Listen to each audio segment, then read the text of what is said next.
Hey guys, this is Robert, and here's a package, so let's open it up and see what's inside. Okay.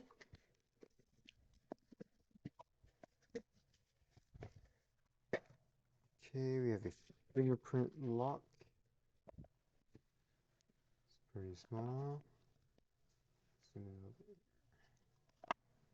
This one is the black one with the wolf icon. Nothing else around the box. Just drops that. Here it is, because you put your finger here. USB-C.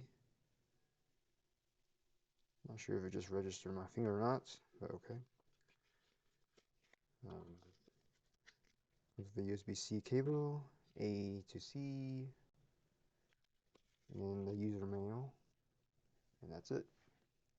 So thanks for stopping by. Don't forget to like, subscribe, comment, share the video, and I will see you next time.